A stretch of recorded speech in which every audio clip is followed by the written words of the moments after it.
Right. Well, good afternoon, everyone, and welcome to our collective worship for today. Now, a lot of our collective worships this week have been thinking about looking around at nature and thinking, what lessons we can learn from them. So, obviously, we talked about the sunshine and how the sunshine can make us feel good when it comes out, and how we can share the warmth that the sun gives, like in our behaviour. And what being kind and friendly to each other. We also talked about daisies and how resilient they are. So today I'm going to do another collective worship, but basically based around those sorts of themes, particularly resilience and overcoming challenges. So we'll start as we always do, and I'll share the screen. And he says, hold on a sec. Right. See if I can. Hold on. There we go. There it is. So I'll share the screen. So we'll start with our collective worship as we always do, by sharing by lighting of the three candles. So we light these candles in the name of God the Father, God the Son, and God the Holy Spirit. So in our collective worship today, we're going to be thinking, and I've called our collective worship today, the climb. And I've called it the climb because I want to introduce you to a chap called Jake Mayer, who is the youngest person ever to climb Mount Everest. But since he did that, obviously the record has been broken. But it's also to think about your own personal Everest. So what do I mean by that? So let's have a bit of a dig and find out a little bit more about the climb, but more importantly about Jake Mayer and why you can overcome your own personal Everest. So Jake Mayer is a most amazing climber who set out to do the most amazing climb. Now, this is part of him. This is a couple of pictures of him. And this is the age that he overcome those challenges when it came to climbing Mount Everest. Now, what's interesting about Jake is the fact that at 12 years old, Jake, so just a little bit older than our year sixes, Jake was pretty useless at most of the traditional sports that we had. So he didn't like football or rugby or anything like that until one of his friends suggested he try climbing. He did, and as a result, he absolutely loved it. So that's at 12 years old. So he was not really good, not very sporting, but he tried something a little bit different, which was oh, hold on. So he tried something a little bit different, which was climbing, and it was very successful. So at 14, Jake began to read about and do lots about climbing, and he read an article about a challenge called the Seven Summits. And what that meant, it involved climbing the highest mountain on every continent in the world. And at 14, Jake thought to himself, I want to do that, I can do that, and I will do that. So he set himself that challenge. I want to do that, I can do that, I will do that, is what he said to himself. So at the age of 15, he climbed Kilimanjaro, which is the tallest mountain in Africa. 21, after all of those years, he only had one mountain left to climb, and that was Mount Everest. And that is our highest mountain in the whole world, as part of it in the Himalayas.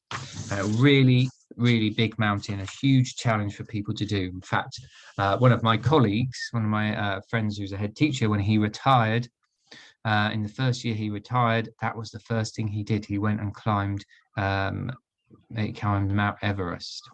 And it was interesting because he said at top of Mount Everest, just before he went up to do the final challenge, he was at the base camp, and there's a little shack where they sell food, and he bought a pack of Pringles. So even at the top of Everest, you can buy a pack of Pringles, which was quite interesting. So he only had that one mountain to climb, which was Mount Everest, and that's what he did. So he set out to do that. Now, on day 61 of his attempt to climb Everest, Jake and his team set out from camp for the final stretch of their expedition. And now the temperature at this point was minus 30 degrees. So very, very, very cold. The coldest it usually gets here is maybe minus 4 or 5 in the middle of winter. So that was pretty cold. But what was really important is there's only 30% of the air oxygen in the air. So it makes breathing really difficult. However, at that point, Jake was planned his trip. He knew where he was going. He set it all out, and he set out in good spirits on day 61.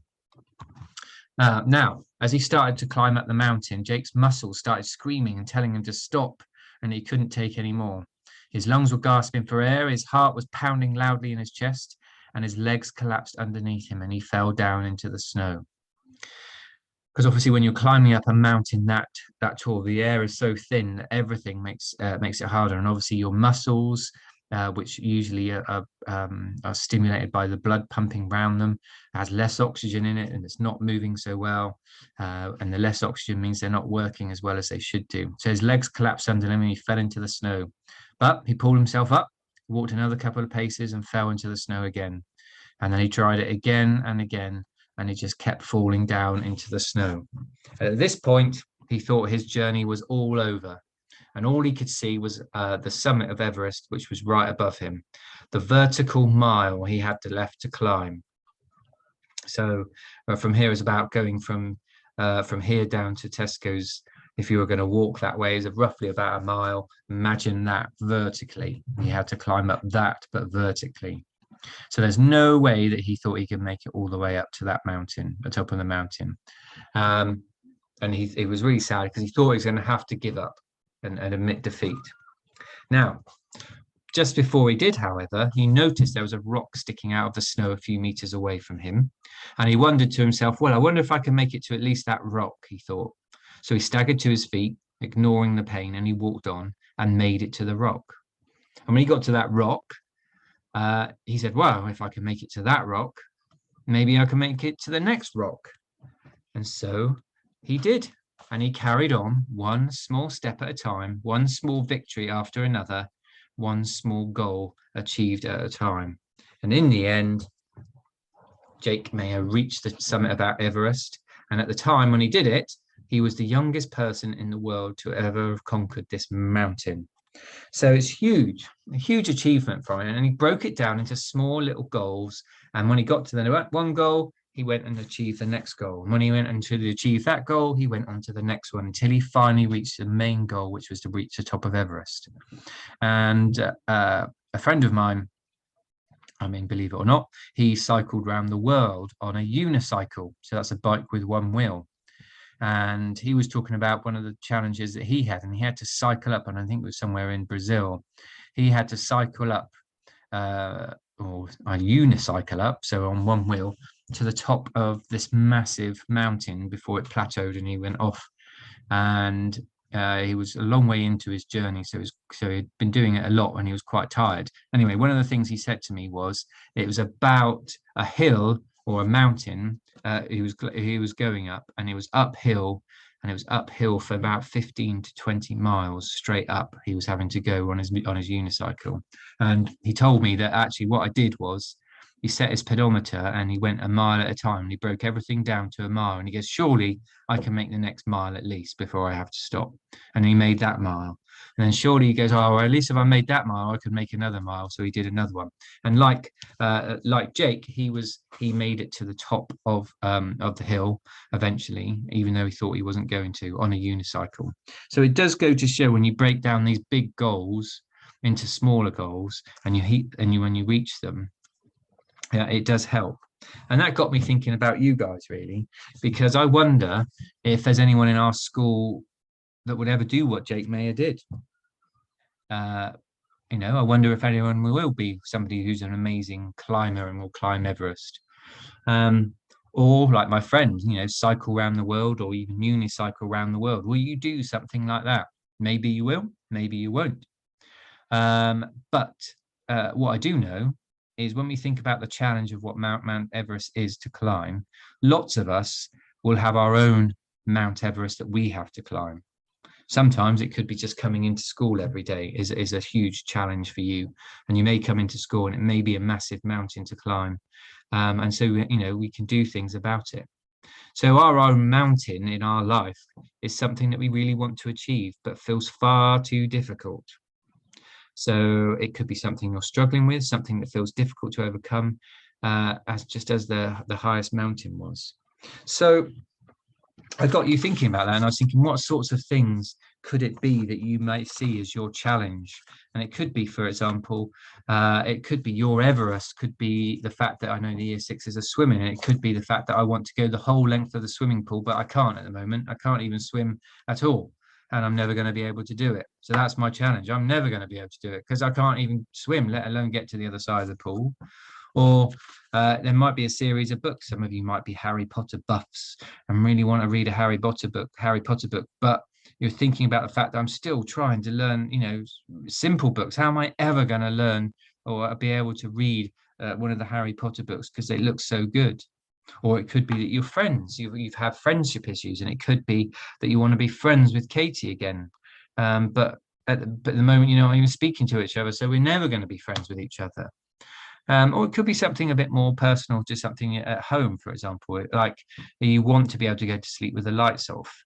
But at the moment, you can't even go to bed without your mum being upstairs in the same room with you. So how are you going to be able to sleep without the light off when you go for a friend's sleepover? If I can't even go to bed without my mum being upstairs. So these are the sorts of challenges you may come and face. And like I said, it could be that you're facing the challenge of having to, just coming into school or trying to learn spellings or things like that. So these are the big challenges. So what could you do? Because they all seem unachievable. When you see something as big as that, they all seem unachievable. So what we could do is he'd do what Jake did, and my friend who was the unicyclist who thought he was never going to make it. Look at the final goal that you've got. It may seem that it's impossible and you're never going to get there. But what he did was he broke them down into manageable targets. He said, if I go from one rock to the other, I'll do it to the next rock, do it to the next rock. Like my friend Ed, who unicycled, he went from 1 mile and then he would cycle another mile and then he would go another mile. If I can do another mile, I'll do another mile. So he did smaller targets, and that helped you to start moving towards your goal. So it could be, if your goal seems impossible, such as swimming, what you could do is, well, maybe what I need to do is ask my mum or whoever takes me swimming to take me swimming so I can have lessons, and then I can work through the stages, and then maybe I'll be able to do the length. Or if you're going to concentrate on your key words, maybe read smaller books, maybe start working up to bigger books, and then before you know it, you'll be reading your Harry Potter books. So maybe break it down into smallest bits. And maybe if you were broken friends with Katie and you didn't know how to become friends again, you could start by just smiling at her and see what happens. She may come over and start chatting to you and go, oh, is everything okay? Or start with those smaller targets. Or if you wanted to go to a friend's for a sleepover and you were a bit worried because you wanted to sleep with the light off and without your mum, then maybe the first thing you could do is start by saying, oh, mum, can you move downstairs one at a time when I'm going to sleep? So on the first night, it could be moving down to the top step, then one more down, and that could help as well. And then all of these are small little steps that can help you reach your goal. So I want you to think about that. And it's quite an interesting message because we all have these challenges, and when they be big or small, sometimes they just feel like they are just never going to be reached. But if you try breaking them down into smaller bits, try and think, well, if I try and do it a little bit at a time, maybe that will help. And then before you know it, you may have conquered your challenge. So what I want you to do is sit and be still for a moment as we have a moment of reflection. And I want you to think about, in that moment of reflection, I want you to think about what your personal mountain is. What is your Everest? What is the thing that you would really want to achieve? And is that goal too much out of your reach? And if it is, what can you do about making it into breakable, smaller bits that you can actually achieve? So take a moment to think about that. And whilst you're thinking about your challenge, I'd like you, if you'd like to, you can join us in a prayer by placing your hands together and closing your eyes.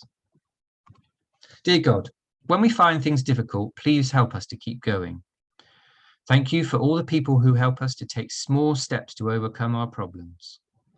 Please help us to be there for other people who are also facing difficulties today. Amen. Okay, so I'll just stop sharing for a second. So that was our collective worship today, thinking about the climb and Jake Mayer and what he'd achieved, and thinking about it in your own life and what you can do and what you can achieve. So thanks for listening. You'll be pleased that there was no participants, so no no volunteers having to offer up anything, so I'll let you off today. But thank you very much for listening. Obviously, I'll be back again on Friday for our celebration and praise assembly, so I look forward to seeing you there. So before I go, just take one more moment to think about what it is your personal challenge, what it is you need to overcome, and think about what it is you can do to do that. So take care, everyone. Enjoy your sports afternoon, or your PE sports PE afternoon in year 4, I think it is. I shall be out to have to see how you're doing. Take care, and I'll see you again on Friday. Thanks very much, everyone. Bye.